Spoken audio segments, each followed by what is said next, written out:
बेले बेले भाविले विश्वास हुएनी सतरे कौन मु एते सब करि पारुछि।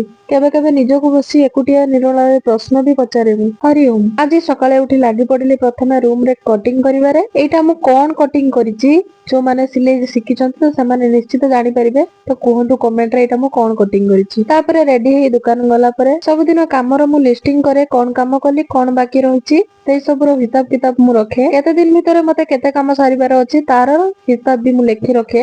ମାନେ ମୋ ନିଜ କାମକୁ ମୁଁ ନିଜେ ହିଁ ଗାଇଡ କରେ। ସେଇ ସବୁ ହିସାବ ସରିଲା ପରେ କିଛି କପଡା ମିଶୁରେ ଅପଲୋଡ କରିନଥିଲି ରହି ଯାଇଥିଲା ତ ତାକୁ ଭାବିଲି ଆଜି ଫଟୋ ସୁଟ କରି ଅପଲୋଡ କରିଦେବି କାରଣ ଆଜି ଦୋକାନରେ କରେଣ୍ଟ ନଥିଲା କାମ କିଛି ରହି ଯାଇଥିଲା।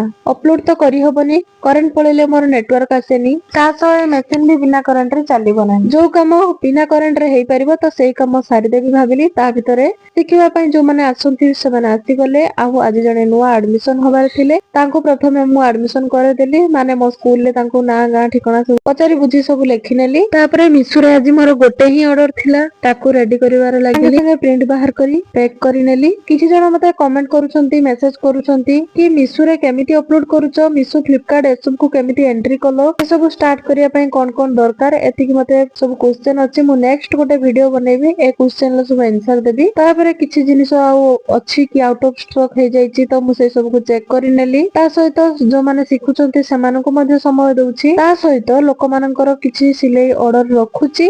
ମୁଁ ନିଜେ କିଛି କରୁଛି ଅନ୍ୟ ମାନଙ୍କ ଦ୍ଵାରା କିଛି କରଉଛି କିନ୍ତୁ ବାକି ଏଇ ସବୁ କାମରେ ମୁଁ କାହାର ବି ହେଲ୍ପ ନଉନି।